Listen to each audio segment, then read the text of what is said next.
She-Ra undeniably does some very interesting things with its villains. Catra, Shadow Weaver, Hordak, all these characters definitely appear as villains, but a perception of them throughout the story changes tremendously, and is wholly different from many of the villains we see in other stories. How exactly does She-Ra shape our perception of its villains, though?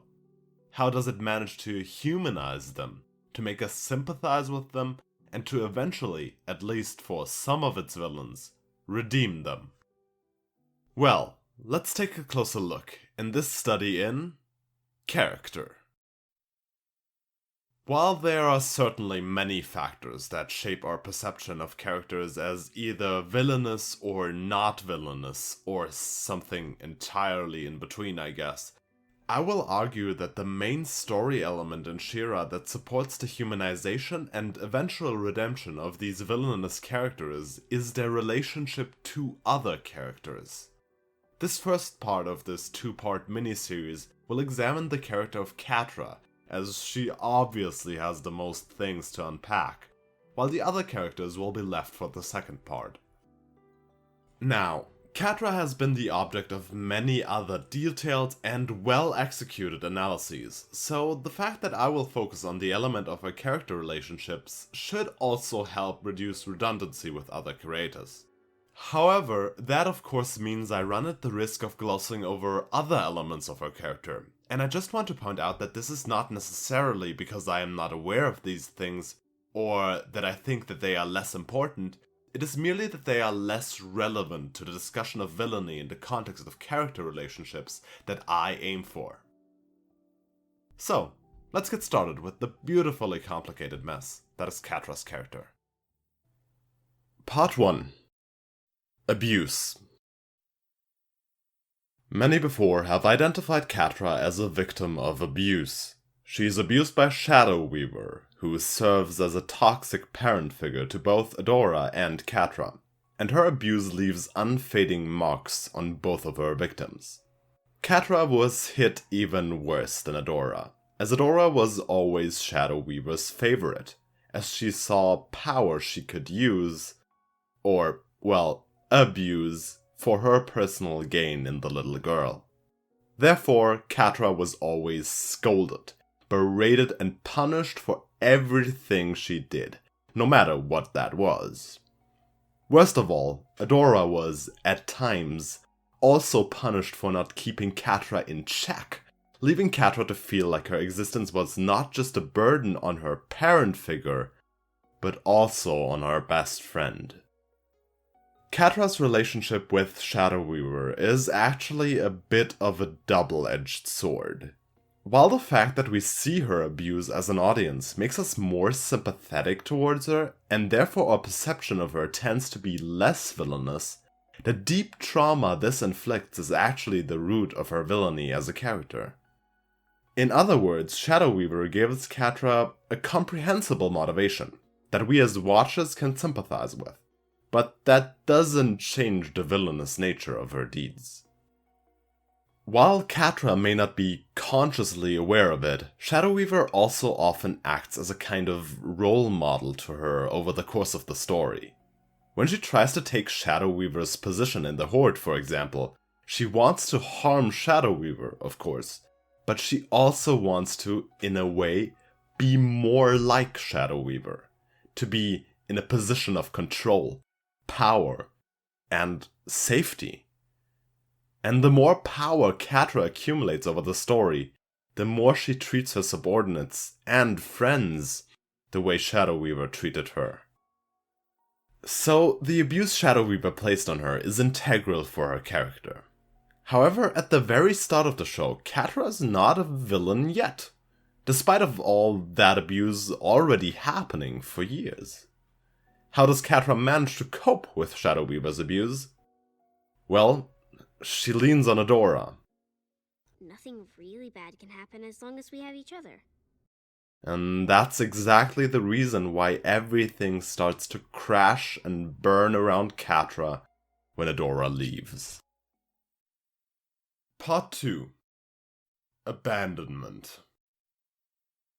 Just as Adora said in her promise back then, when she leaves and they're not together anymore, bad things can happen to Catra again.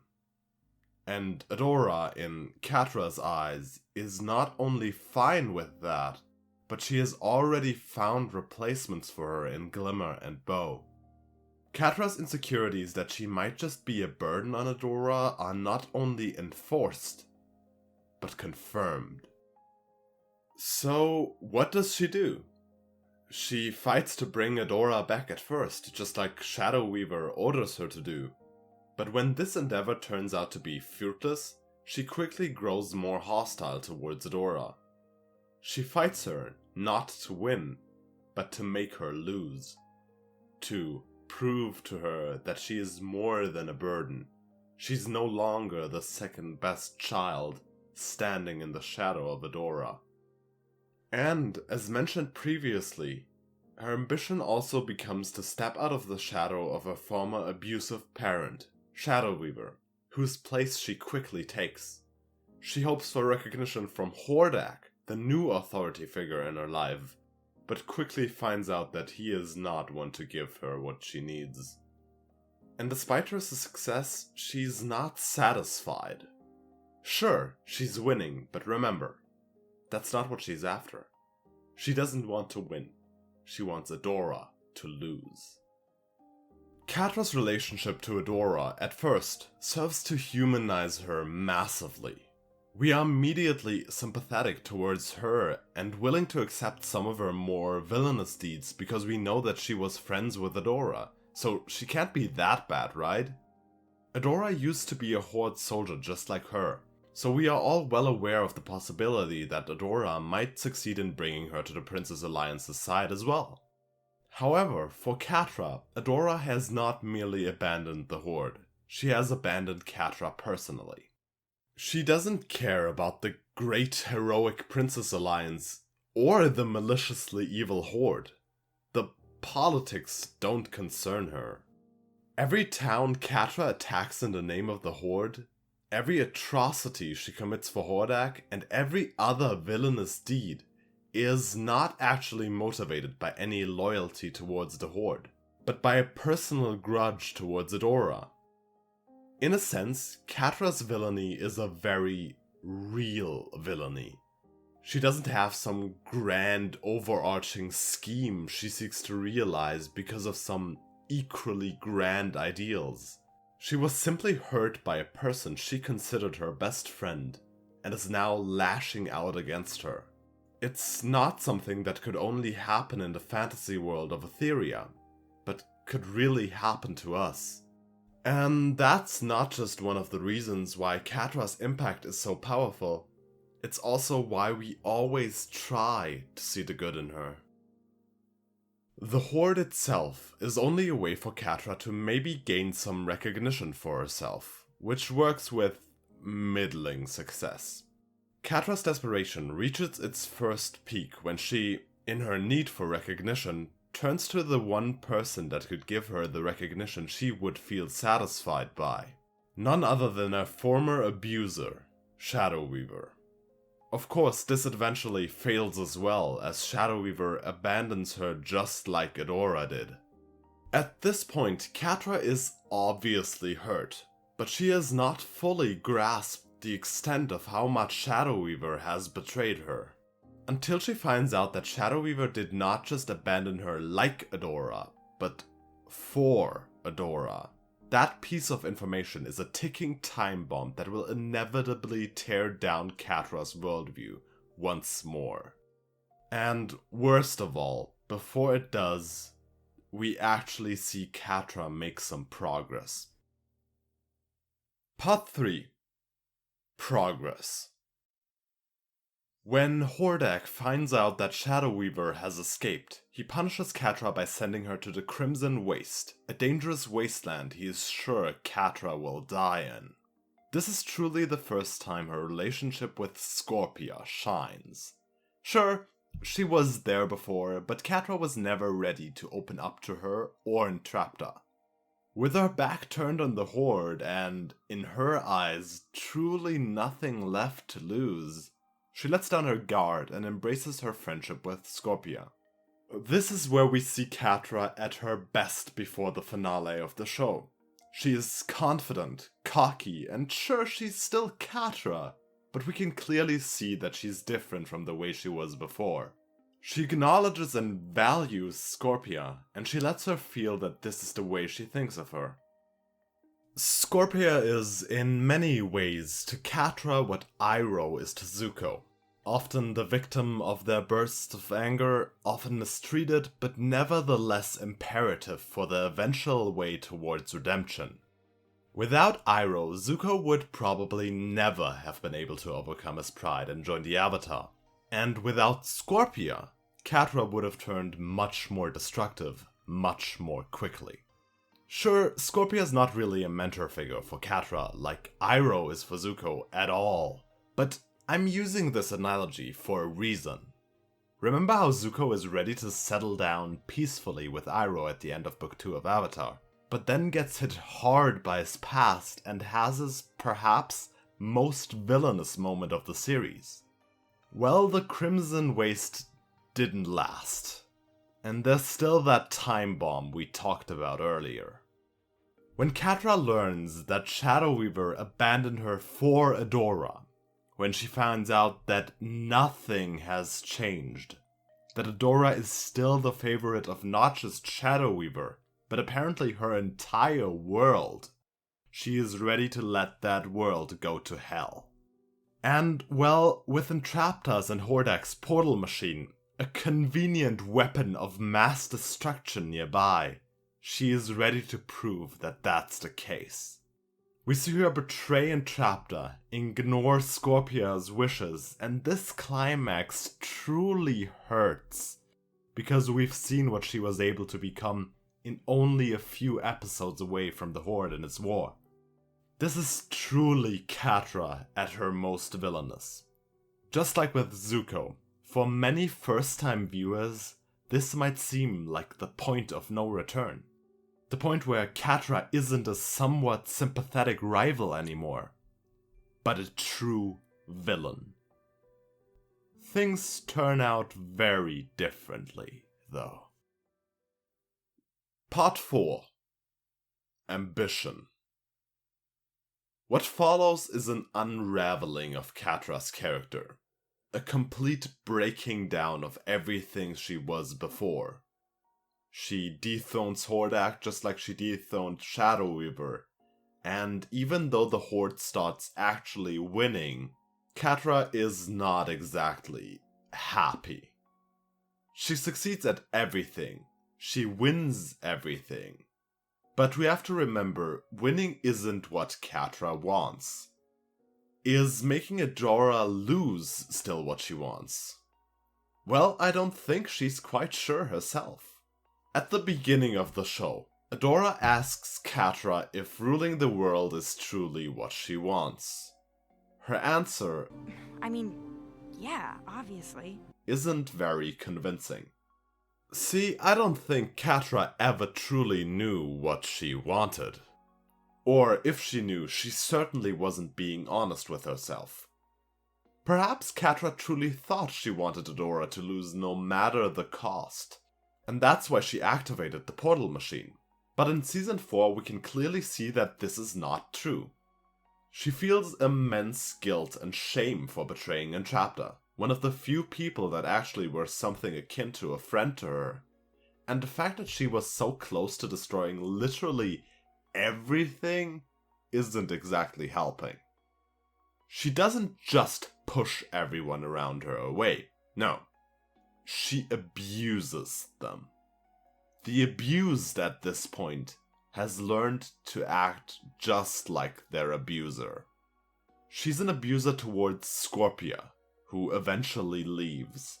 She's one for Kyle, Lonnie, and Rogelio, who eventually leave as well. And she's even one towards Hordak, who, when he finds out that she has been lying to him the entire time, tries to kill her, and is very close to succeeding. And, well, then there's Double Trouble. Their relationship to Catra is very different. I've seen several conflicting interpretations of their character online, and I think it makes sense, considering that their one defining character trait seems to be that their intentions are shrouded. So here's the way I see it. Double Trouble is in a very different position than the other characters that surround Catra. They are not afraid of Catra, because they are not bound by loyalty to her or the Horde. They make it very clear from the start that their loyalty is bought, not earned. This is essential to their relationship, as Catra cannot treat them the way she usually treats her subordinates, as that might mean Double Trouble will simply find another employer. And that employer could be the Prince's Alliance. Catra might start to value Double Trouble because of their obvious competence and the fact that they are a significant asset for the Horde, but every bit of friendship that develops between the two is only possible because Double Trouble isn't part of the Horde. However, it is also doomed to fail, because they're not. The peak of their relationship happens at the finale of Season 4, when Double Trouble finally switches sides, having realized that the rebellion will be the winning side of the war.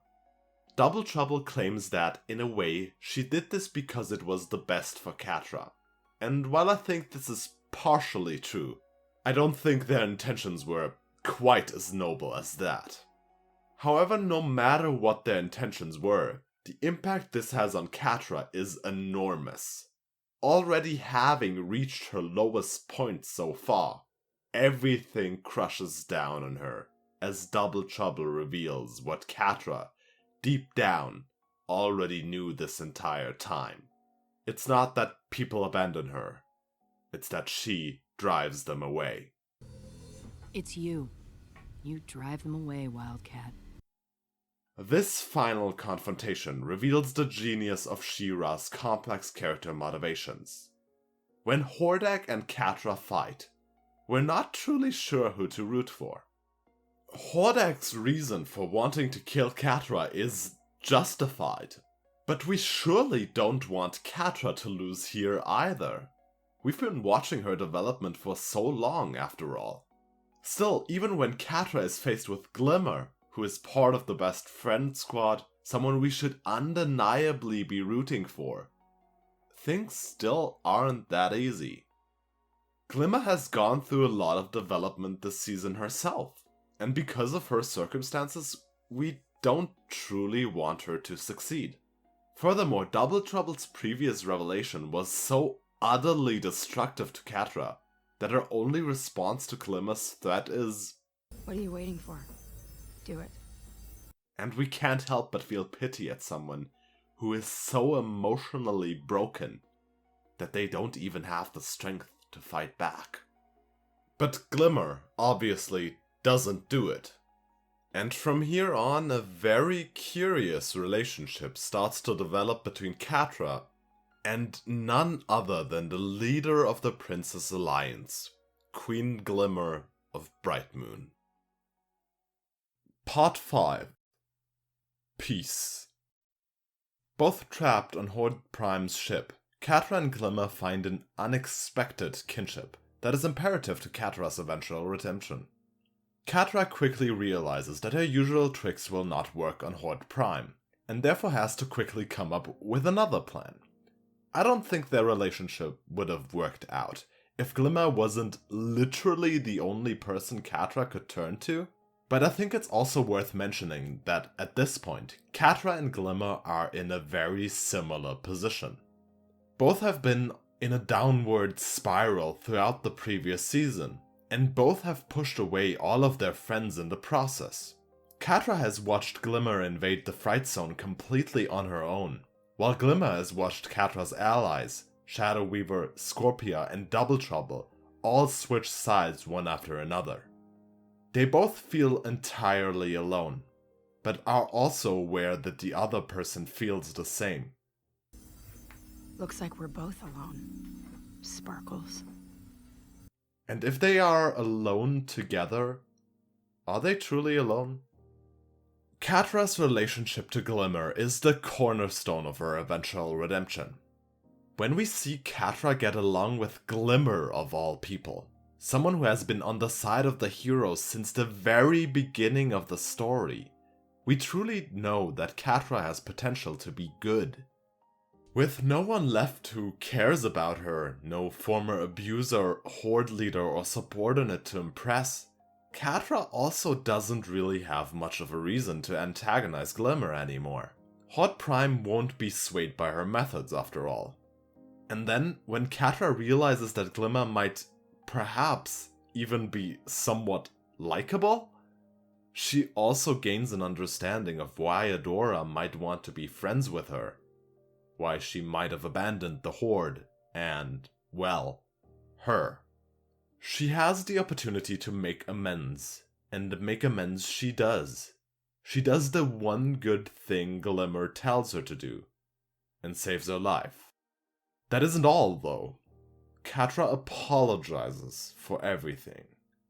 Seeing her attempt to sacrifice herself for Glimmer, while apologizing for all that she has done, with tears filling her eyes, it's really hard to call her a villain anymore. And honestly, the rest is history.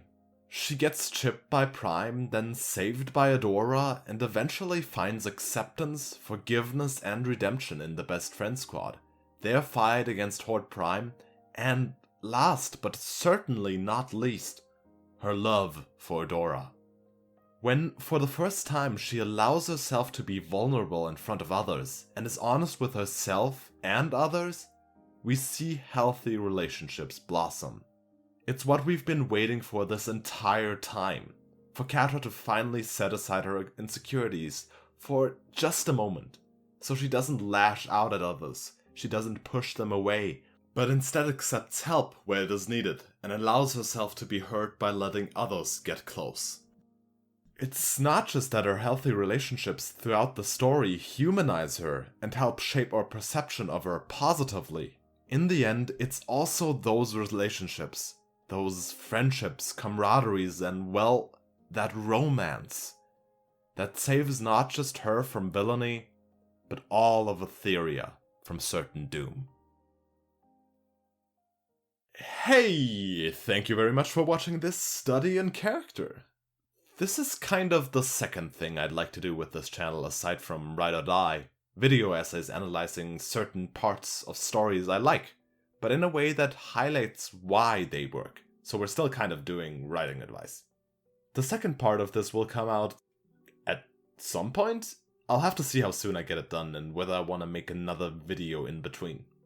I'd greatly appreciate your feedback, and as always, if you want to click like, subscribe, or comment below to tell YouTube I have worth as a person, you can do that. Anyway, thanks again for your time, and stay delusional.